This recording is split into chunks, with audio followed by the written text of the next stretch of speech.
ಓಂ ತದೇತತ್ಸಹಸ್ರಂ ತತ್ಸರ್ವಂ ತಸ್ಯ ಮೇನ್ನಂ ಮಿತ್ರಂ ದಕ್ಷಿಣಂ ಸದಿತಿ ಪ್ರಾಣಃ ಪರೋಕ್ಷಪ್ರಿಯಾ ಇವ ಹಿ ದೇವಾಃ ಪರೋಕ್ಷಪ್ರಿಯಾ ಇವ ಹಿ ದೇವಾಃ.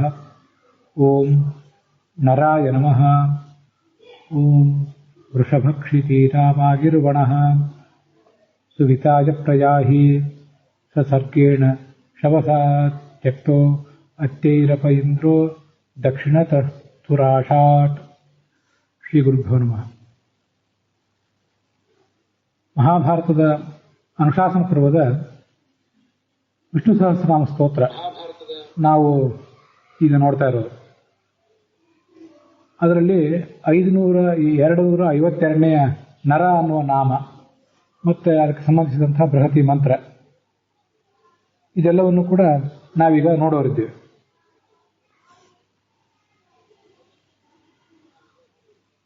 ಈ ನರ ಅನ್ನುವ ಶಬ್ದಕ್ಕೆ ಏನೇನು ಅರ್ಥಗಳಾಗ್ತವೆ ಅಂತನ್ನೋದನ್ನು ನಾವು ಮೊದಲು ಒಂದು ಬಾರಿ ಗಮನಿಸಬೇಕು. ನರ ಅಂದರೆ ನಾಶವಿಲ್ಲದವನು, ಇದೊಂದು ಅರ್ಥ. ಇದು ತುಂಬ ಎಲ್ಲ ಕಡೆ ವ್ಯಾಪ್ತವಾಗಿ ಎಲ್ಲರಿಗೂ ಕೂಡ ಗೊತ್ತಿರುವಂತಹ ಅರ್ಥ. ಮತ್ತೆ ನರ ಅಂದರೆ ನಯತಿ, ಎಲ್ಲರನ್ನೂ ಕೂಡ ಮುನ್ನಡೆಸುವವನು ಅಂತ ಇದೊಂದು ಮತ್ತೊಂದು ಅರ್ಥವೂ ಕೂಡ ಬರ್ತದೆ. ಇದಲ್ಲದೆ ಕೆಲವರು ಜ್ಞಾನಿಗಳು ಹೇಳಿರುವಂತೆ ನಮ್ಮೆಲ್ಲರ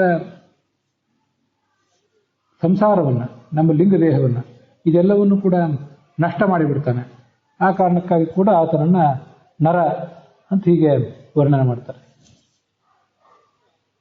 ತಾನು ಯಾವುದೇ ರೀತಿಯಾದ ವಿಕಾರಕ್ಕೆ ಒಳಗಾಗದವನು, ಹೀಗೆ ಮುಖ್ಯವಾಗಿ ಆ ನರ ಅನ್ನೋ ಶಬ್ದಕ್ಕೆ ಅರ್ಥ. ಆಚಾರ್ಯರು ಭಾಗವತ ತಾತ್ಪರ್ಯದಲ್ಲಿ ಅದನ್ನು ವರ್ಣಿಸಿರುವಂತೆ ನರಃ ಅನಾಶಾತ್ ಪರೋಮತಃ ಅಂತ. ಭಗವಂತ, ಸರ್ವೋತ್ತಮನಾದ ಭಗವಂತನನ್ನು ಅನಾಶಾತ್, ನಾಶವೇ ಇಲ್ಲದೆ ಇರುವುದರಿಂದ ಅವನನ್ನು ನರ ಎಂಬುದಾಗಿ ಹೇಳುತ್ತೇವೆ. ಇದು ನಮಗಲ್ಲಿ ಕಾಣಸಿಗುವಂತಹ ಅರ್ಥ. ಈ ನರ ಅನ್ನುವ ನಾಮಕ್ಕೆ ಸಂಬಂಧಪಟ್ಟಂತೆ ಏನು ಬೃಹತಿ ಮಂತ್ರ ಇದೆ ಅಂತನ್ನೋದನ್ನು ಈಗೊಂದು ಬಾರಿ ನಾವು ನೋಡಿದ್ದೀವಿ.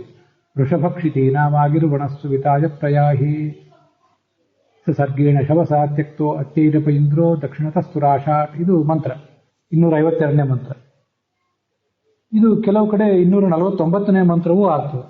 48, 49 ಒಬ್ಬೊಬ್ರು ಒಂದೊಂದು ರೀತಿಯಲ್ಲಿ ವ್ಯಾಖ್ಯಾನಿಸ್ತಾರೆ. ಹಾಗಿರ್ತವೆ. ಅರ್ಥಗಳನ್ನು ಬೇರೆ ಬೇರೆ ಹೇಗೆ ಹೇಳ್ತಾರೋ. ದುಷ್ಟರನ್ನ ಆತ ಸದೆ ಬಡಿತಾನೆ, ತಾನು ನಾಶ ಆಗೋದಿಲ್ಲ ಇತ್ಯಾದಿ ಅರ್ಥಗಳನ್ನು ನಾವು ನೋಡಿದ್ವಲ್ಲ. ಅದರಂತೆ ಈ ಸ್ವಲ್ಪ ಇಂಥ ಸಣ್ಣ ಸಣ್ಣ ವ್ಯತ್ಯಾಸಗಳು 47, 48, 5, 252 ಹೀಗೆಲ್ಲ ನಾಮಗಳ ಸಂಖ್ಯೆಯ ವ್ಯತ್ಯಾಸ ಇದೆ. ಬೃಹತಿ ಸಹಸ್ರ ನಾವೀಗ ನೋಡ್ತಾ ಇದ್ದೀವಿ. ಇದರ ಸ್ವರೂಪ ಇದು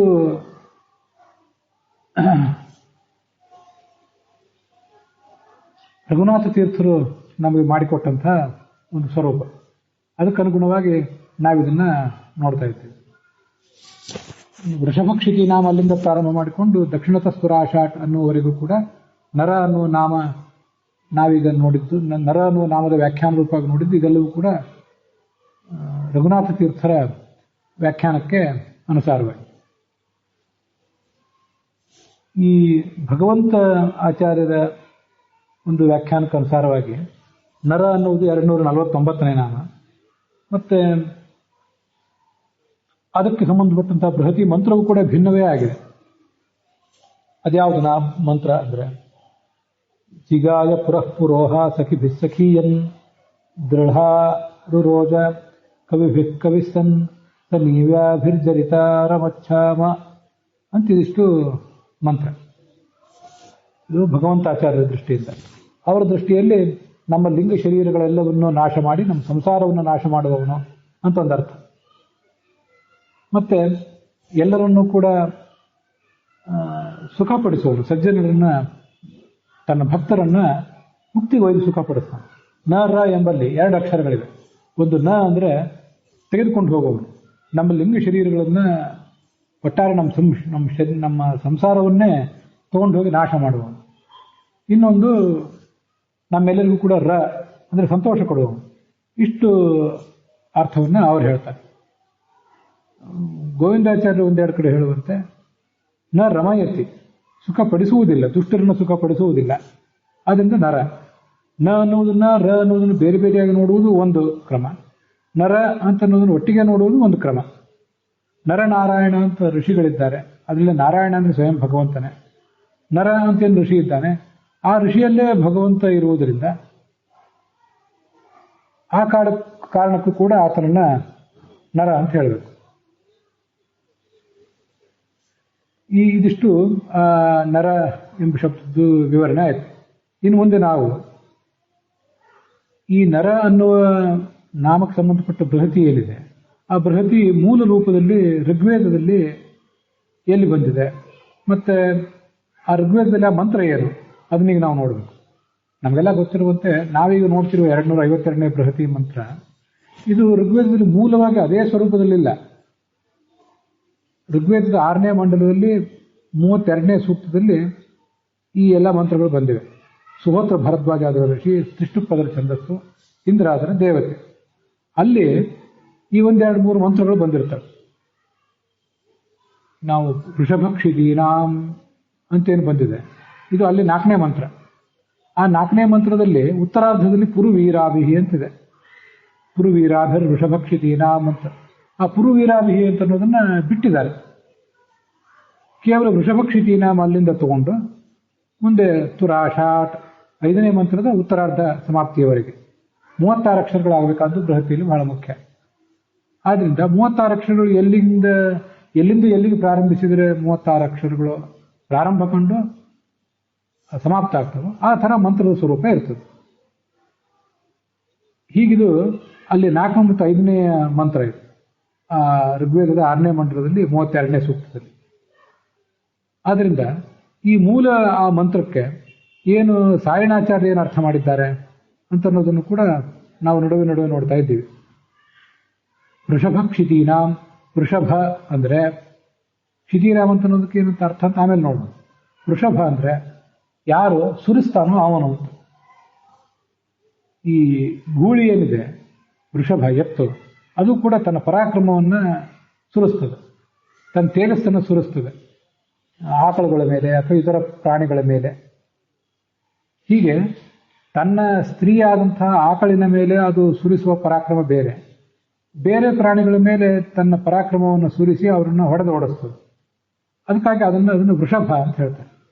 ಭಗವಂತನು ಕೂಡ ವೃಷಭ. ಯಾಕೆಂದ್ರೆ ನಮ್ಮ ಮೇಲೆ, ಭಕ್ತರ ಮೇಲೆ ಆತ ಕಾಮನೆಗಳನ್ನು, ನಮ್ಮ ಅಪೇಕ್ಷೆಗಳನ್ನು ಸುರಿಸ್ತಾನೆ. ಆದ್ರಿಂದ ಆತ ವರ್ಷಕ ಅಂತ ಅರ್ಥ. ಗಿರ್ವಣ ಅಂತ ಮುಂದೆ ಶಬ್ದ ಇದೆ.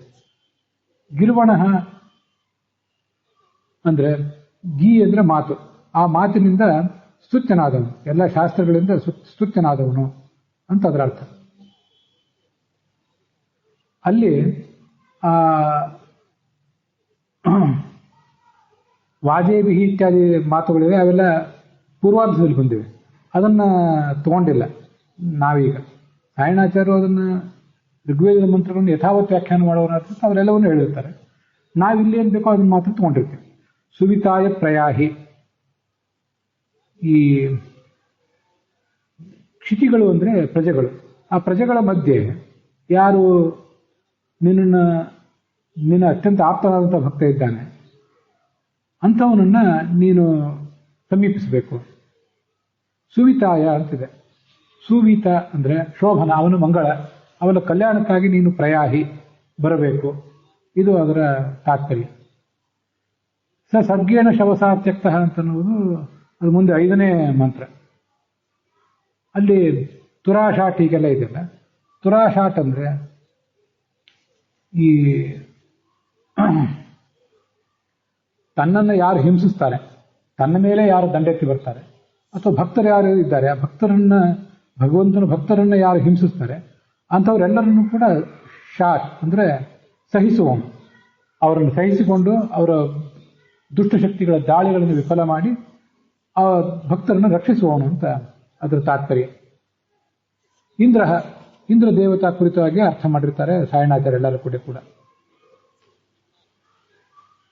ಸರ್ಗೇಣ ಸವಸ ತ್ಯಕ್ತ, ಸರ್ಗ ಅಂದರೆ ಯಾವತ್ತೂ ಉದ್ಯುಕ್ತವಾದ ಬಲ, ನಮ್ಮಲ್ಲಿ ಕೆಲವು ಕಡೆ ಬಲ ಇರ್ತದೆ, ಅದು ಹುದುಗಿ ಒಳಗಿರ್ತದೆ ಒಳಗೆ, ಅದು ಬೇಕಾದಾಗ ಹೊರಗೆ ಬರ್ತದೆ, ಅಥವಾ ಬೇಕಾದಾಗ ಬರದೇ ಇರ್ಬೋದು.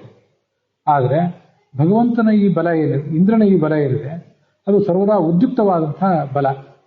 ಅಂತಹ ಶವಸ ಬಲದಿಂದ, ಆ ಬಲದಿಂದ ಕೂಡಿಕೊಂಡು ನೀನು ಬರಬೇಕು. ಅಚ್ಚೈಹಿ ಅಂತಿದೆ. ಅಚ್ಚೆಗಳು ಅಂದರೆ ಕುದುರೆಗಳು, ಸತತವಾಗಿ ಸಂಚಾರ ಮಾಡುವ ಕುದುರೆಗಳನ್ನು ಏರಿ, ಅಂದರೆ ಕುದುರೆಗಳನ್ನು ಹೂಡಿದ ರಥವನ್ನು ಏರಿ ನೀನು ನಮ್ಮ ಬಳಿಗೆ ಬರಬೇಕು ಅಂತ ಹೀಗದರ ತಾತ್ಪರ್ಯ. ಅಲ್ಲಿ ದಕ್ಷಿಣತಃ ಅಂತಿದೆ. ದಕ್ಷಿಣತಃ ದಕ್ಷಿಣಾಯನೇ ಅಪಹ ಉದಕಾನಿ ವಿಸೃಜತಿ ಇದು ಶೇಷ.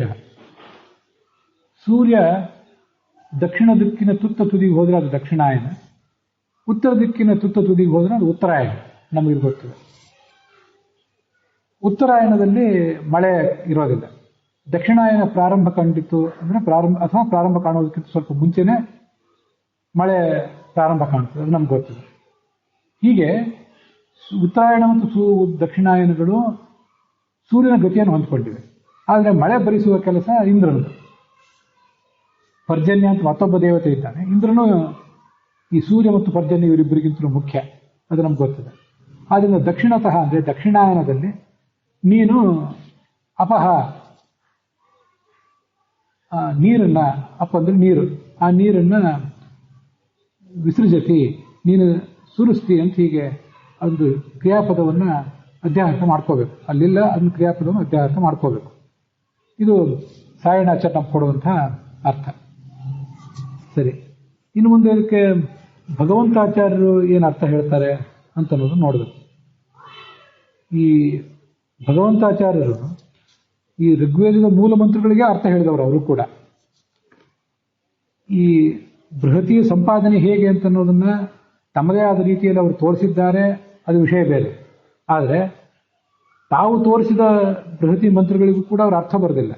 ಅವರ ಅರ್ಥ ಬರೆದಿರುವುದು ಮೂಲ ಋಗ್ವೇದದ ಮಂತ್ರಗಳಿಗೆ, ಕೆಲವು ಭಾಗಗಳಿಗೆ. ಆದ್ದರಿಂದ ಅಲ್ಲಿ ಅವ್ರನ್ನ ಹೇಳಿರುವ ಅರ್ಥವನ್ನು ಅವರು ಸಂಪಾದಿಸಿರುವ ಬೃಹತಿ ಮಂತ್ರಕ್ಕೆ ಹೊಂದಿಸಿಕೊಂಡು ನಾವು ನೋಡಬೇಕಾಗ್ತದೆ ಅಷ್ಟೇ. ಈಗಾಗಲೇ ಅವ್ರು ಹೇಳಿರುವಂಥ ಅರ್ಥ ನಾವು ನೋಡಿದ್ದೀವಿ. ನರ ಅಂದರೆ ನ ಅಂದರೆ ನಮ್ಮ ಸಂಸಾರವನ್ನು ನಾಶ ಮಾಡುವನು, ರ ಅಂದರೆ ನಮ್ಗೆ ಸುಖ ಕೊಡುವನು, ಇಷ್ಟು ಅರ್ಥ ನೋಡಿದ್ದೀವಿ. ಸರಿ,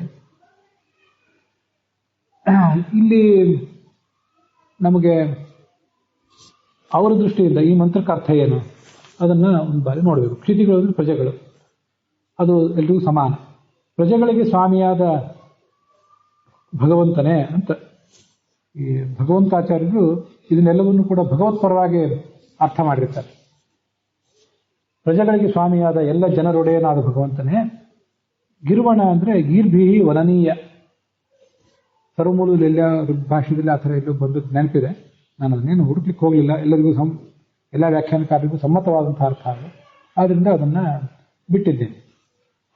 ಸರಿ, ಗೀರ್ ಅಂದರೆ ಮಾತುಗಳು, ಎಲ್ಲ ಶಾಸ್ತ್ರಗಳಿಂದಲೂ ಪ್ರತಿಪಾದ್ಯನಾದವನು ಅಂತ ನೀನು ಅಂತ ಅದರ ತಾತ್ಪರ್ಯ. ಆ ಪ್ರಯಾಹಿ ನಮ್ಮ ಬಳಿಗೆ ಬರಬೇಕು. ಸುವಿತಾಯ, ಸುವಿತ ಅಂದರೆ ಸುಭದ್ರ, ಕಲ್ಯಾಣ ಅಂತ ಅರ್ಥ ಹೇಳಿದರು ಹಿಂದಿನ ವ್ಯಾಖ್ಯಾನದಲ್ಲಿ. ಇಲ್ಲಿ ಸುವಿತ ಅಂದರೆ ಭದ್ರ, ಎಲ್ಲನೂ ಅರ್ಥ ಒಂದೇ. ವೈಕುಂಠಾದಿ ಲೋಕಗಳನ್ನು ನಮಗೆ ಕೊಡುವುದಕ್ಕಾಗಿ, ಒಟ್ಟಾರೆ ಮುಕ್ತಿಯನ್ನು ಕೊಡುವುದಕ್ಕಾಗಿ ನೀನು ನಮ್ಮ ಬಳಿಗೆ ಬರಬೇಕು, ಇದು ತಾತ್ಪರ್ಯ. ಅದಾದ್ಮೇಲೆ ಮುಂದೆ ಸರ್ಗೇಣ ಶವಸ ತ್ಯಕ್ತಃ ಅಂತ ಹೀಗೆ ತುರಾಶಾಟ ಅಂತಿದೆ.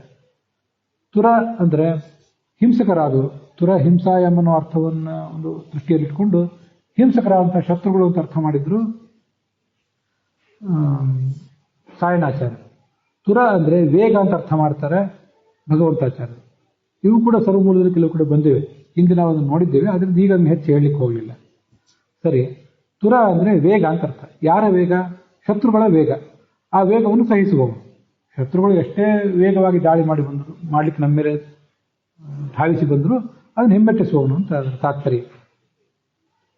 ಸರ್ಗೇಣ ಅಂದರೆ ಈ ಸರ್ಗೇಣ ಶವಸ, ಸೃಷ್ಟಿ ಕಾರ್ಯಕ್ಕೆ ಉಪಯುಕ್ತವಾದ ಶಕ್ತಿ. ತೇ ಶವಸ ಸರ್ಜನ ಶಕ್ತಿಯ, ಸೃಷ್ಟಿ ಕಾರ್ಯಕ್ಕೆ ಉಪಯುಕ್ತವಾದ ಶಕ್ತಿ ನಿನ್ನದು. ಆ ಶಕ್ತಿಯ ಮೂಲಕ ಬಾ ಅಂತ ಅವನ ಪ್ರಾರ್ಥನೆ. ಅತ್ಯ ಅಂದರೆ ಕುದುರೆಗಳೇ, ಅದನ್ನೇ ಅರ್ಥವನ್ನೇ ಭಗವಂತಾಚಾರ್ಯರು ಕೂಡ ಹೇಳಿದ್ದಾರೆ.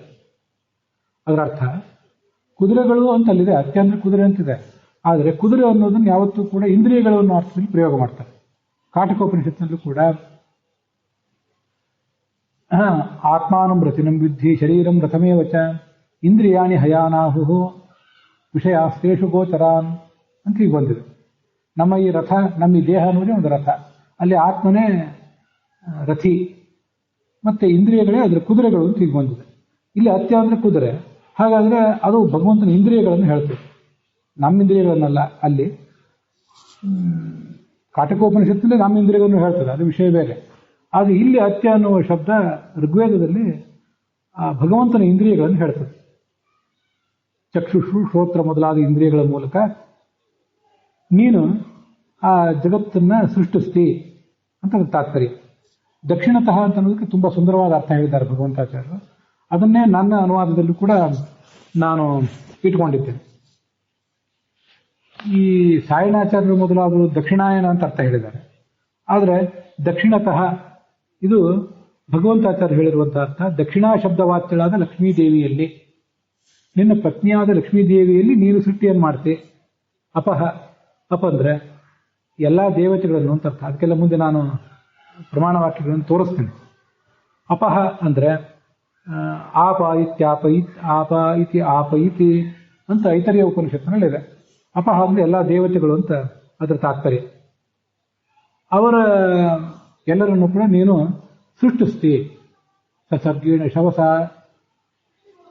ತಕ್ತಃ, ತಕ್ತಃ ಅಂತಂದರೆ ತಕ ನಿರ್ಮಾಣ ಅಂತ ಧಾತು ಇದೆ, ಅದಕ್ಕೆ ನೀನು ಸೃಷ್ಟಿಸ್ತಿ ಅಂತ ಅದರ ತಾತ್ಪರ್ಯ ಹೇಳ್ತಾರೆ.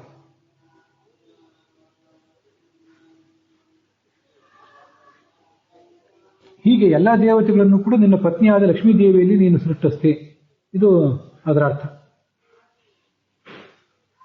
ಸಸರ್ಗೇಣ ಶವಸ ತ್ಯಕ್ತೋ ಅಚ್ಚೈರಪ ಇಂದ್ರೋ ದಕ್ಷಿಣತಸ್ತುರಾಷಾಟ್, ಇದು ಭಗವಂತಾಚಾರ್ಯ ಹೇಳುವಂಥ ಅರ್ಥ. ಇದು ಚಂದ್ರಮ ಮನಸೋ ಜಾತಃ, ಇದು ನಮಗೆ ಭಾಗವತ ಮೊದಲಾದ ಎಲ್ಲ ಗ್ರಂಥಗಳಲ್ಲೂ ಕೂಡ ಬಂದಿದೆ. ಯಮಧರ್ಮ ಆತನ ಎದೆಯಿಂದ ಹುಟ್ಟಿದ, ಭಗವಂತನ ಜ್ಞಾನೇಂದ್ರಿಯಗಳು ಕರ್ಮೇಂದ್ರಿಯಗಳ ಮೂಲಕ ಈ ಸಮಸ್ತ ಪ್ರಪಂಚವು ಹುಟ್ಟಿದೆ ಅಂತ ತುಂಬ ಸುಂದರವಾದಂಥ ಒಂದು ವರ್ಣನ ಬಂದಿದೆ. ಅದರ ವಿವರಗಳನ್ನು ಸ್ವಲ್ಪ ಮುಂದೆ ಹೇಳ್ತೇನೆ. ತಲೆಯಿಂದ, ಕಾಲುಗಳಿಂದ, ಎದೆಯಿಂದ, ಅವನ ಉಳಿದ ಅಂಗಾಂಗಗಳಿಂದ ಎಲ್ಲ ಪ್ರಾಣಿಗಳು ಪಕ್ಷಿಗಳು ಎಲ್ಲವೂ ಕೂಡ ಹುಟ್ಟಿವೆ. ದೇವತೆಗಳು ಅಲ್ಲಿಂದ ಹುಟ್ಟಿದ್ದಾರೆ ಅಂತ ಎಲ್ಲ ವರ್ಣನೆ ಬಂದಿದೆ. ಹೀಗೆ ಆ ಭಗವಂತ ಇದೆಲ್ಲವನ್ನು ಸೃಷ್ಟಿಸಿದ್ದಾನೆ ತನ್ನ ಪತ್ನಿಯಾದ ದಕ್ಷಿಣಾದೇವಿ ಜೊತೆಗೆ. ಇದು ಅದರ ಅರ್ಥ. ಅವರು ಈ ತನ್ನ ಭಕ್ತರಾದವರಿಗೆ ಎಲ್ಲವನ್ನು ಕೂಡ ಕೊಡುವಂಥವನು, ಅವರನ್ನು ಸಂಸಾರದಿಂದ ದಾಟಿಸುವವನು, ಮತ್ತೆ ಅವರಿಗೆ ಸುಖವನ್ನು ಕೊಡುವವನು, ಈ ಅರ್ಥ ಹೇಳಿದ್ದಾರೆ. ಅದನ್ನು ಕೂಡ ನಾವಿಲ್ಲಿ ನೋಡಿದ್ದೇವೆ ಈಗಾಗಲೇ. ಆದರೆ ಅವರು ಹೇಳುವಂತಹ ಬೃಹತಿ ಮಂತ್ರ, ಅದಕ್ಕೂ ಅವರು ಸಂಪಾದನೆ ಮಾಡಿ ಕೊಡುವ ಬೃಹತಿ ಮಂತ್ರ ಜಿಗಾಯ ಪುರಃ ಪುರೋಹ ಸಖಿವಿಸ್ಸಖೀಯನ್ ದೃಢಾರು ರೋಜ ಕವಿಸ್ತನ್ ನೀವ್ಯಾಭಿರ್ಜರಿತಾರಮಚ್ಛ ಅಂತ ಹೀಗಿದೆ. ಅದು ಆ ಸಂಪಾದಿತವಾದ ಬೃಹತಿ ಮಂತ್ರಕ್ಕೂ ಅವರು ತೋರಿಸುವ ಸಂಪಾದಿತವಾದ ಬೃಹತಿ ಮಂತ್ರಕ್ಕೂ ನರ ಅನ್ನೋ ಶಬ್ದಕ್ಕೂ ಸ್ವಲ್ಪ ಅರ್ಥವನ್ನು ಹೊಂದಿಸುವುದು ಕಷ್ಟ. ಆದರೂ ಅದರದ್ದೇನು ವಿಶೇಷ ಪ್ರಯತ್ನ ಅವರು ಕೂಡ ಅಲ್ಲಿ ಕಾಣಿಸಿಲ್ಲ. ಮುಖ್ಯವಾಗಿ ನಾವು ಈಗೇನು ರಘುನಾಥ ಸ್ವಾಮಿಗಳು ಸಂಪಾದನೆ ಮಾಡಿಕೊಟ್ಟ ಬೃಹತಿ ಮಂತ್ರ ಏನಿದೆ, ಅದಕ್ಕೂ ನರ ಎಂಬ ಶಬ್ದಕ್ಕೂ ಏನು ಅರ್ಥ ಅಂತ ನಾವು ನೋಡ್ತಿರ್ತೇವೆ. ಆದ್ದರಿಂದ ನಾನು ಅದ್ರ ಬಗ್ಗೆ ಹೆಚ್ಚು ತಲೆ ಕೆಡಿಸ್ಕೊಂಡಿಲ್ಲ ಇರಲಿ. ಹಾಗಾಗಿ ರಘುನಾಥ ಸ್ವಾಮಿಗಳ ಪ್ರಕಾರ ಅದಕ್ಕೆ ಅರ್ಥ ಏನು? ರಘುನಾಥ ಸ್ವಾಮಿಗಳು ಹೆಚ್ಚಿನ ಸಂದರ್ಭಗಳಲ್ಲೆಲ್ಲ ಸಾಯಣಾಚಾರ್ಯ ಏನು ಅರ್ಥ ಹೇಳಿದ್ದಾರೆ ಅದೇ ಅರ್ಥವನ್ನೇ ಹೇಳ್ತಾರೆ. ಹೇ ಕ್ಷಿತೀನಾಂ, ಪ್ರಜೆಗಳೆಲ್ಲರಿಗೂ ಕೂಡ ಸ್ವಾಮಿಯಾದ ಭಗವಂತನೇ. ಗಿರ್ವಣ ಅಂದರೆ ವೇದ ಪ್ರತಿಪಾದ್ಯ, ಶಾಸ್ತ್ರ ಪ್ರತಿಪಾದ್ಯ ಅಂತ ಅರ್ಥ. ಸುವಿತ ಅಂದರೆ ರಕ್ಷಣೆ ಅಂತ ಅರ್ಥ. ಅದಕ್ಕೆ ಒಬ್ಬೊಬ್ಬರು ಒಂದೊಂದು ರೀತಿ ಅರ್ಥ ಹೇಳ್ತಿರ್ತಾರೆ. ನಾವು ಅದನ್ನು ಹಿಂದೆ ನೋಡಿದ್ದೀವಿ. ಸುವಿತ ಅಂದರೆ ಕಲ್ಯಾಣ ಅಂತ ಅರ್ಥವನ್ನು ಕೆಲವರು ಹೇಳಿದರು. ಸುವಿತ ಅಂದರೆ ಶೋಭನ ಅಂತ ಅರ್ಥ ಹೇಳಿದರು ಸಾಯಣಾಚಾರ್ಯ. ಸುವಿತ ಅಂದರೆ ರಕ್ಷಣೆ ಅಂತ ಅರ್ಥ ಹೇಳ್ತಾರೆ ರಘುನಾಥ ಸ್ವಾಮಿಗಳು. ತುರಾಶಾಟ್ ಅಂದರೆ ವೈರಿ ವೇಗ ಸಹ, ಇದು ಸಾಯಣಾಚಾರ್ಯರು ಹೇಳಿರುವಂಥ ಅರ್ಥನೇ. ವೈರಿಗಳ ವೇಗವನ್ನೆಲ್ಲವನ್ನು ಕೂಡ ಹಿಮ್ಮೆಟ್ಟಿಸುವವನು ಅಂತ ಅದರ ಅಭಿಪ್ರಾಯ ಆಗ್ತದೆ.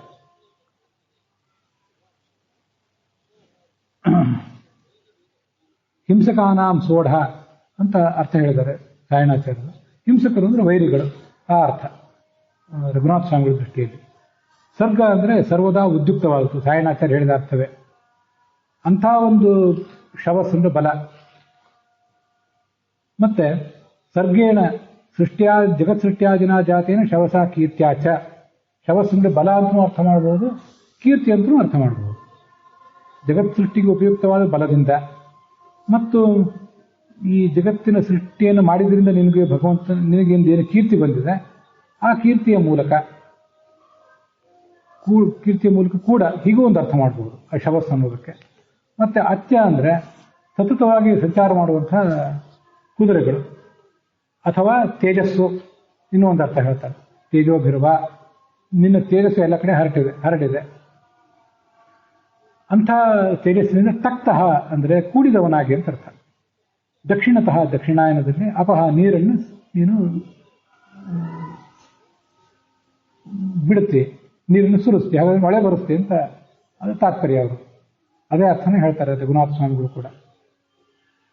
ಆಯಿತು, ಹಾಗಾದರೆ ನರ ಅನ್ನೋ ಶಬ್ದಕ್ಕೂ ಈ ಮಂತ್ರಕ್ಕೂ ಏನು ಸಂಬಂಧ? ವಿಷ್ಣು ಸಹಸ್ರನಾಮದ ಒಂದೊಂದು ನಾಮವನ್ನು ಒಂದೊಂದು ಬೃಹತಿ ಮಂತ್ರ ವ್ಯಾಖ್ಯಾನಿಸಬೇಕು, ವಿಸ್ತರಿಸಬೇಕು. ಅದು ಹೇಗೆ ವ್ಯಾಖ್ಯಾನಿಸ್ತದೆ ಅಂತ ಪ್ರಶ್ನೆ ಬಂದರೆ, ಇಲ್ಲಿ ನಕ್ಷತಿ ಅಂತಿದೆ, ಅಲ್ಲಿ ನಕ್ಷಗತವು ಅಂತ ಒಂದು ಧಾತುವನ್ನು ಇಟ್ಕೊಂಡಿದ್ದಾರೆ ರಘುನಾಥ ಸ್ವಾಮಿಗಳು. ನಕ್ಷತಿ ಅಂದರೆ ಬಿಡುತ್ತಾ ಅದನ್ನು ಹೋಗಿಸುತ್ತಾನೆ, ಗತಿ ಅಂದರೆ ಹೋಗುವುದು, ಹೋಗಿಸುವುದು ಅಂತ ಹೀಗೆ ಅರ್ಥ ಇಟ್ಕೊಂಡಾಗ ಗಮಯತಿ, ನಕ್ಷಗತವನ್ನು ಧಾತುವಿನ ಮೇಲೆ ನಿಜಂತದ ಅರ್ಥದಲ್ಲಿ ಈ ಕ ಪ್ರತ್ಯಯ ಬಂದಿದೆ. ಮತ್ತೆ ಅಲ್ಲಿರುವ ನಕ್ಷ ಎಂಬಲ್ಲಿನ ಕ್ಷಕಾರ ಹೋಗಿ ಅದು ರ ಬಂದಿದೆ, ಅದರಿಂದ ನರ ಎಂಬ ಅರ್ಥ ಆಗಿದೆ. ನರ ಎಂಬ ಶಬ್ದ ನಿಷ್ಪನ್ನ ಆಗಿದೆ. ಹಾಗಾದರೆ ಒಟ್ಟಾರೆ ನಕ್ಷ ಎಂಬ ಶಬ್ದದ ನರ ಎಂಬ ಶಬ್ದದ ಅರ್ಥ ಏನಾಯಿತು? ನರ ಎಂಬ ಶಬ್ದದ ಅರ್ಥ ಏನಾಯಿತು? ಅದೇ ನಕ್ಷ ಎಂಬ ಶಬ್ದಕ್ಕೂ ಸಮಾನವಾದ ಅರ್ಥವೇ.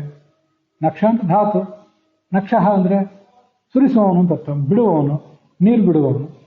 ನರ ಎಂಬ ಶಬ್ದಕ್ಕೂ ಕೂಡ ನೀರು ಬಿಡುವವನು ಅಂತಲೇ ಅರ್ಥವನ್ನು ಹೇಳ್ತಾರೆ ರಘುನಾಥ ಸ್ವಾಮಿಗಳು. ಇಂದ್ರನ ಪರವಾಗಿ ಅವರು ಅರ್ಥ ಮಾಡಿದ್ದಾರೆ. ಆದರೆ ಎಲ್ಲ ಕಡೆಯೂ ಕೂಡ ಭಗವತ್ ಪರವಾಗಿ ಅರ್ಥವನ್ನು ನಾನು ಹೇಳೋ ಪ್ರಯತ್ನ ಮಾಡಿರ್ತೀನಿ. ಅದನ್ನು ಈ ಹಿಂದಿಂದಲೂ ಕೂಡ ತಾವೆಲ್ಲ ಗಮನಿಸಿಯೇ ಇರ್ತೀರಿ. ಸರಿ, ಇನ್ನು ಮುಂದೆ ಈ ಬೃಹತಿ ಮಂತ್ರಕ್ಕೆ ನಾನೇನು ಅರ್ಥ ಮಾಡಿದ್ದೀನಿ ಅಂತನ್ನೋದನ್ನು ಸ್ವಲ್ಪ ಗಮನಿಸಬೇಕು. ಅನೇಕ ಕಡೆ ಹಿಂದೆ ಹೇಳಿದವರು ಹೇಳಿದಂಥ ಎಲ್ಲ ಅಂಶಗಳನ್ನು ಇಟ್ಕೊಂಡು ಸ್ವಲ್ಪ ಹೆಚ್ಚಿನ ಅಂಶಗಳನ್ನು ಸೇರಿಸಿ ನಾನು ಅದಕ್ಕೊಂದು ಅರ್ಥ ಹೇಳುವ ಪ್ರಯತ್ನ ಮಾಡಿರ್ತೇನೆ.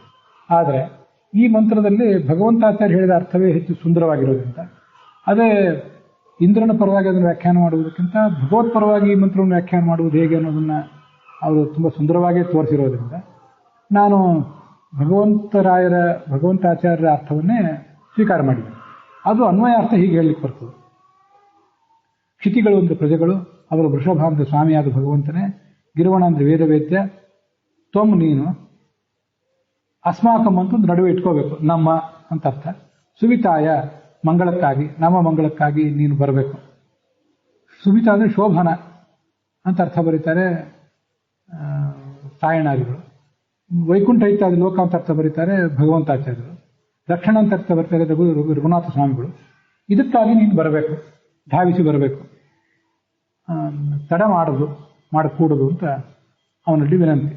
ತುರಾಶಾಟ್ ಅಂದರೆ ವೈರಿಗಳ ವೇಗವನ್ನು ಹಿಮ್ಮೆಟ್ಟಿಸಿ ನಿಂತವನು. ಆ ಎಲ್ಲ ಅರ್ಥ ಹಾಗೆ ಇಟ್ಕೊಂಡಿದ್ದೇನೆ. ಸರ್ಗೇಣ ಸರ್ವದಾ ಉದ್ಯುಕ್ತೇನ, ಇವೆರಡೂ ವ್ಯಾಖ್ಯಾನಕಾರ ಏನು ಅರ್ಥ ಹೇಳ್ತಾರೆ ಅವೆಲ್ಲವನ್ನೂ ಹೇಳೋ ಪ್ರಯತ್ನ ಮಾಡಿದ್ದೇನೆ. ನಿನ್ನ ಬಲದ ಮೂಲಕ ಸೃಷ್ಟಿಯಾಧಿಕಾರಿಗಳಿಗೆ ಉಪಯುಕ್ತವಾದ ಬಲ ಅನ್ನುವ ಅರ್ಥ ಹೆಚ್ಚು ಯೋಗ್ಯ.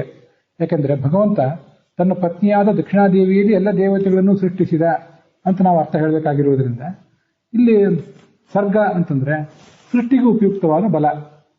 ಬಲದಿಂದಲೇ ಸರ್ಗ ಸೃಷ್ಟಿಯಾಗುವುದು, ಸರ್ಗೆ.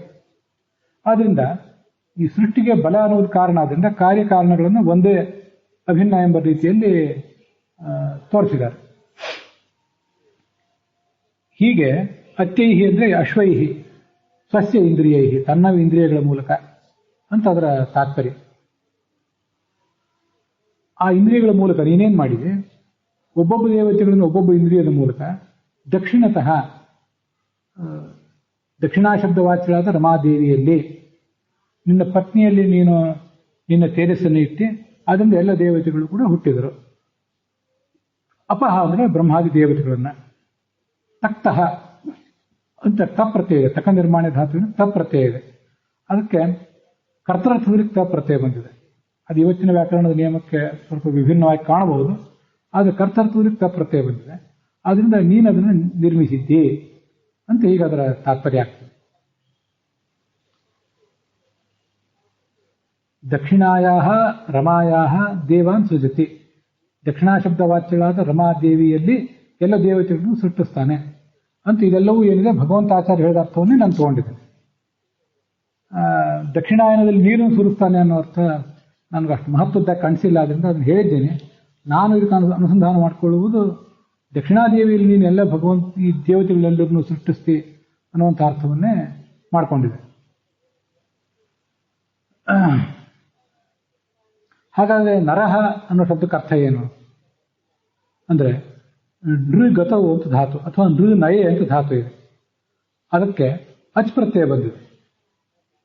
ಇದೊಂದು ಮಾತ್ರ ನನ್ನ ಅರ್ಥ, ಸ್ವಲ್ಪ ಭಗವಂತಾಚಾರ್ಯ ಹೇಳಿದ ಅರ್ಥವನ್ನು ಬದಿಗಿಟ್ಟು ನನ್ನ ಅರ್ಥವನ್ನು ಸ್ವಲ್ಪ ತಗೊಂಡಿದ್ದೀನಿ. ಇದರ ಅರ್ಥವನ್ನು ಕೂಡ ಬೇರೆ ಬೇರೆಯವರು ಸ್ವಲ್ಪ ಸ್ವಲ್ಪ ಹೇಳಿರ್ತಾರೆ, ಅದನ್ನು ಇಂಟರ್ಪ್ರಿಟ್ ಮಾಡುವುದು ನನ್ನ ಕೆಲಸ ಅಷ್ಟೇ. ನೃನಯೆ ಧಾತುವಿಗೆ ಅಚ್ ಪ್ರತ್ಯಯ ಬಂದರೆ ನರ ಅಂತ ಶಬ್ದ ನಿಷ್ಪನ್ನ ಆಗ್ತದೆ. ಅಲ್ಲಿ ಏನರ್ಥ ಅಂದರೆ, ನಯ ಅಂದರೆ ಕರ್ಕೊಂಡು ಹೋಗುವುದು. ಎಲ್ಲ ದೇವತೆಗಳನ್ನು ಕೂಡ ನಯತಿ ಕರ್ಕೊಂಡು ಹೋಗ್ತಾನೆ, ಅಥವಾ ನೃಣಾತಿ ಎಲ್ಲಿ ಕರ್ಕೊಂಡು ಹೋಗ್ತಾನೆ ಅಂದರೆ ಸೃಷ್ಟಿಯಾದಿಗಳ ಕಡೆ ಕರ್ಕೊಂಡು ಹೋಗ್ತಾನೆ. ಸೃಷ್ಟಿ ಅನ್ನೋದು ಪ್ರಾರಂಭ. ದೇವತೆಗಳು, ಋಷಿಗಳು, ಪಿತೃಗಳು, ಚಕ್ರವರ್ತಿಗಳು, ಮನುಷ್ಯರು ಎಲ್ಲರೂ ಕೂಡ ಭಗವಂತನ ಒಳಗೆ ಇದ್ದಾರೆ ಅನಾದಿ ಕಾಲದಿಂದ. ಅವರನ್ನ ಒಂದೊಂದು ಕಲ್ಪದಲ್ಲಿ ಕೆಲವು ಜೀವರನ್ನ ಸೃಷ್ಟಿಗೆ ತರ್ತಾನೆ ಭಗವಂತ, ನಮಗದು ಗೊತ್ತಿದೆ. ಹೀಗೆ ಅವರನ್ನು ಸೃಷ್ಟಿಗೆ ತಂದು ಅವರನ್ನು ಸಂಸಾರದಲ್ಲಿ ಕಟ್ಟಿ ಅವರಿಗೆ ಅಜ್ಞಾನವನ್ನು ಕೊಟ್ಟು ಜ್ಞಾನವನ್ನು ಕೊಟ್ಟು ಮಾಯೆಯಿಂದ ಅವರನ್ನು ಬಂಧಿಸಿ ಮುಂದೆ ಜ್ಞಾನವನ್ನು ಕೊಟ್ಟು ಅಜ್ಞಾನವನ್ನು ಕಳೆದು ಮುಂದೆ ಅವರನ್ನು ಮುಕ್ತರನ್ನಾಗಿ ಮಾಡ್ತಾನೆ. ಉತ್ಪತ್ತಿ ಸ್ಥಿತಿ ಸಂಹಾರ ನಿಯತಿ ಜ್ಞಾನಂ ಆವೃತ್ತಿ ಬಂಧ ಮೋಕ್ಷೌಚ. ಹೀಗೆ ನರ ಅಂದರೆ ಈ ಎಲ್ಲ ದೇವಾದಿ ದೇವತೆಗಳು ಎಲ್ರಿಗೂ ಕೂಡ ಯಾರ್ಯಾರು ಏನೇನು ಬೇಕೋ ಅದನ್ನೆಲ್ಲವನ್ನು ಕೊಡ್ತಾನೆ ಅಂತಲೇ ಇದು ತಾತ್ಪರ್ಯ. ದೈತ್ಯರಿಗೇನು ಬೇಕೋ, ತನ್ನ ಭಕ್ತರಲ್ಲದೆ ಇದ್ದವ್ರು ಯಾರಿದ್ದಾರೋ ಅವ್ರಿಗೇನು ಬೇಕೋ ಅದನ್ನು ಕೊಡ್ತಾನೆ. ಭಕ್ತರಾದ ದೇವತೆಗಳಿಗೆ ಏನು ಬೇಕೋ ಅದನ್ನ ಅವ್ರಿಗೆ ಕೊಡ್ತಾನೆ. ಹೀಗೆ ಪ್ರತಿಯೊಬ್ಬರಿಗೂ ಅವ್ರವ್ರಿಗೆ ಬೇಕಾದನ್ನು ಕೊಡ್ತಾನೆ. ನಾವಿಲ್ಲಿ ಅನುಸಂಧಾನ ಮಾಡಬೇಕಾದ ಅಪಹ ಅಂತ ಬಂದಿದೆ. ನೀರು ಅಂದರೆ ಜಲಾಭಿಮಾನಿಗಳಾದಂಥ ಬ್ರಹ್ಮಾದಿ ಸಕಲ ದೇವತೆಗಳು. ಅವ್ರಿಗೆ ಇವನು ಮಾಡುವುದೇನು? ದುರ್ಗತಿಯನ್ನು ಮಾಡುವುದಲ್ಲ, ಸದ್ಗತಿಯನ್ನೇ ಮಾಡುವುದು, ಸೃಷ್ಟಿಗೆ ತರುವುದು, ಅವರನ್ನು ಕೊನೆಗೊಂದು ದಿವಸ ಮುಕ್ತರನ್ನಾಗಿ ಮಾಡುವುದು. ಇದನ್ನೇ ಹೀಗೆ ನರ ಎಂಬ ಶಬ್ದದಲ್ಲಿ ಏನು ಅರ್ಥ ಬಂದಿದೆ, ಇದನ್ನೇ ಬೃಹತಿ ಮಂತ್ರ ಅಪಹ ತಕ್ತಃ, ನೀನು ಎಲ್ಲ ದೇವತೆಗಳನ್ನು ಸೃಷ್ಟಿಸಿದೆ. ಸೃಷ್ಟಿ ಮಾಡುವುದು ಅಂದರೆ ಅವ್ರಿಗೊಂದು ದೇಹ ಕೊಟ್ಟು ಹುಟ್ಟಿಸುವುದು ಅಂತನೂ ಅರ್ಥ. ಜೀವರಿಗೆ ಮೂಲತಃ ಸ್ವರೂಪ ದೇಹ, ಅದರ ಮೇಲೆ ಲಿಂಗ ದೇಹ ಇದೆ. ಅನಾದಿ ಕಾಲದಿಂದ ಇವೆರಡೂ ಇವೆ. ಸೃಷ್ಟಿಯ ಪ್ರಾರಂಭದಲ್ಲಿ ಅವರಿಗೊಂದು ಅನಿರುದ್ಧ ದೇಹ ತರ್ತಾನೆ, ಮುಂದೆ ಅವರಿಗೊಂದು ಭೌತ ದೇಹ ಕೊಡ್ತಾನೆ. ಮುಕ್ತಿಯ ಕಾಲದಲ್ಲಿ ಅವರ ಆ ಭೌತ ದೇಹವನ್ನು ಅನಿರುದ್ಧ ದೇಹವನ್ನು ಎರಡನ್ನೂ ಕಿತ್ತಾಕಿ ಲಿಂಗದೇಹವನ್ನೂ ಕಿತ್ತಾಕಿ ಸ್ವರೂಪ ಮಾತ್ರ ರೂಪದಿಂದ ಅವರನ್ನು ಇರಗೊಡ್ತಾನೆ. ಅದು ಕೂಡ ಸ್ವರೂಪದ ರೂಪದಿಂದ ಅವರನ್ನು ಇರ ಬಿಡುವುದೇನಿದೆಯಲ್ಲ, ಅದು ಕೂಡ ಒಂದು ಸೃಷ್ಟಿಯೇ. ಯಥಾ ಸ್ವರ್ಣಕಾಲ ಅಗ್ನೌ ಮಲಂ ನಿಹತ್ಯ ಕುರುತೆ ತೇನ ಶ್ರೇಷ್ಠ ರೂಪಂ ಅಂತ ಬೃಹದಾರಣ್ಯಕ ಉಪನಿಷತ್ತಿನಲ್ಲಿ ಮತ್ತು ಅದರ ಭಾಷ್ಯದಲ್ಲಿ ಬಂದಿದೆ. ಅಕ್ಕಸಾಲಿಗನಾದವನು ಬಂಗಾರ ಮೊದಲಾದ ಗಟ್ಟಿಗಳನ್ನು ತಗೊಂಡು ಅದು ಚೆನ್ನಾಗಿ ಅಗ್ನಿಯಲ್ಲಿ ಕಾಯಿಸಿ ಅದರ ಮಲಗಳನ್ನೆಲ್ಲ ಕಳೆದು ಹಾಕಿ ಅದಕ್ಕೊಂದು ಕುರುತೇತೇನ ಶ್ರೇಷ್ಠ ರೂಪಂ ಅಂಜಸ ತದನ್ಯನ್ನವತರಂ ರೂಪಂ ಕಲ್ಯಾಣತರಂ ವಿದಕ್ತೆ ಅಂತ ಆ ಬೃಹದಾರಣ್ಯಕ ಉಪನಿಷತ್ತಿನಲ್ಲಿರೋದು. ಹೀಗೆ ನಮ್ಮನ್ನು ಸೃಷ್ಟಿಗೆ ತರುವುದು ಅಂದರೆ ಅನಿರುದ್ಧ ದೇಹ ಭೌತ ದೇಹಗಳನ್ನು ಕೊಟ್ಟು ಸೃಷ್ಟಿಗೆ ತರುವುದು. ಮುಕ್ತಿಗೆ ತಗೊಂಡು ಹೋಗುವುದು ಅಂದ್ರೂ ಅದು ಒಂದು ರೀತಿ ಸೃಷ್ಟಿಯೇ. ಜ್ಞಾನಾನಂದಾತ್ಮಕವಾದ ನಮ್ಮ ರೂಪ, ನಮ್ಮ ಸ್ವರೂಪ ಅದು ಅಭಿವ್ಯಕ್ತ ಆಗುವುದೇನಿದೆ ಅದು ಒಂದು ರೀತಿಯ ಸೃಷ್ಟಿಯೇ. ತದನ್ಯನ್ನವತರಂ ರೂಪಂ ಕಲ್ಯಾಣತರಂ ವಿಧತ್ತೆ ಅಂತ ಬೃಹದಾರಣ್ಯಕ ಹೇಳ್ತದೆ. ಆ ಕಲ್ಯಾಣತರ ಅಂತ ಅಲ್ಲೇನು ಬೃಹದಾರಣ್ಯಕದಲ್ಲಿದೆ ಅದನ್ನೇ ಇಲ್ಲಿ ಋಗ್ವೇದ ಈ ಮಂತ್ರದಲ್ಲಿ ಸುವಿತಾಯ, ನಮ್ಮ ಕಲ್ಯಾಣಕ್ಕಾಗಿ ನೀನು ಬಾ, ನಮ್ಮನ್ನು ಸೃಷ್ಟಿಸಿ ಸಂಸಾರದಲ್ಲಿ ನಮ್ಮನ್ನು ದಾಟಿಸಿ ನಾವು ಈಸುವಂತೆ ಮಾಡಿ ಜಯಿಸುವಂತೆ ಮಾಡಿ ಕೊನೆಗೆ ನಮಗೊಂದು ರೂಪವನ್ನು ಕೊಡು ಅಂತ ಭಗವಂತನಲ್ಲಿ ಅದು ಪ್ರಾರ್ಥನೆ. ಅದರಿಂದ ಅವನು ನಮ್ಮನ್ನು ಸೃಷ್ಟಿಗೆ ತರುವುದು ಮುಕ್ತಿಗೊಯ್ಯುವುದು ಎಲ್ಲವೂ ಒಂದು ರೀತಿಯಾದ ನಿರ್ಮಾಣವೇ. ತುಂಬ ಸುಂದರವಾದಂಥ ವ್ಯಕ್ತಿತ್ವದ ನಿರ್ಮಾಣ ಇದೆ. ಅದಕ್ಕಾಗಿ ಆತನನ್ನು ನರಹ ಅಂತ ಹೇಳುವುದು. ನಾವು ನೀವಾದರೆ ನರಹ ಅಂದರೆ ತೊಗೊಂಡು ಹೋಗೋನು. ಏನು ತೊಗೊಂಡು ಹೋಗೋನು? ನಮ್ಮಂಥವ್ರು ಯಾವುದೋ ಒಂದು ತೊಗೊಂಡು ಹೋಗ್ತೀವಿ, ತೊಗೊಂಡು ಹೋಗದೇ ಇದ್ದದ್ದು 100 ಇದೆ. ಇದು ನಮ್ಮ ಮಿತಿ. ನೀವು ಹಾಗೆ ಯಾವುದೋ ಒಂದನ್ನು ತೊಗೊಂಡು ಹೋಗ್ತೀರಿ, ತೊಗೊಂಡು ಹೋಗದೇ ಇದ್ದದ್ದು ಅನೇಕ ಇವೆ ನಿಮಗೆ. ಆದರೆ ಭಗವಂತ ಎಲ್ಲವನ್ನೂ ಎಲ್ಲರಿಗೂ ಸಂಬಂಧಪಟ್ಟ, ಎಲ್ಲ ದೇಶ ಕಾಲದಲ್ಲಿಯೂ ಎಲ್ಲರಿಗೂ ಸಂಬಂಧಪಟ್ಟ ಎಲ್ಲವನ್ನೂ ಅವನು ಮುನ್ನಡೆಸುವವನು. ಆದ್ದರಿಂದ ಅವನನ್ನು ವಿಶೇಷವಾಗಿ ನರ ಅಂತ ಹೀಗೆ ವರ್ಣನೆ ಮಾಡೋದು. ಹೀಗೆ ಅದರ ಅರ್ಥ ನಾವು ನೋಡಿದ್ದೀವಿ, ನಾನು ಹೇಳಿದ ಅರ್ಥವನ್ನು ನೋಡಿದ್ದೇವೆ. ಇನ್ನು ಮುಂದೆ ಇದರ ತಾತ್ಪರ್ಯ ಮತ್ತು ಐತರೇಯ ಉಪನಿಷತ್ತಿನಲ್ಲಿರುವಂಥ ಇದರ ಉಲ್ಲೇಖಗಳು ಮತ್ತು ನರ ಅನ್ನುವ ನಾಮಕ್ಕೆ ಸಂಬಂಧಪಟ್ಟಂತೆ ಬೇರೆ ಬೇರೆ ಉಲ್ಲೇಖಗಳು, ಲಕ್ಷಾಲಂಕಾರದಲ್ಲಿ ಬಂದಿರುವ ಅರ್ಥ, ಶಂಕರಾಚಾರ್ಯರು ಮತ್ತು ಪರಾಶರ ಭಟ್ರು ಕೇಳಿರುವ ಅರ್ಥ, ಸತ್ಯಸಂಧ ಸ್ವಾಮಿಗಳು ಅದಕ್ಕೇನು ಅರ್ಥ ಹೇಳ್ತಾರೆ, ಅದೆಲ್ಲವನ್ನು ಕೂಡ ನಾವು ನಾಳೆ ದಿವಸ ನೋಡೋಣ.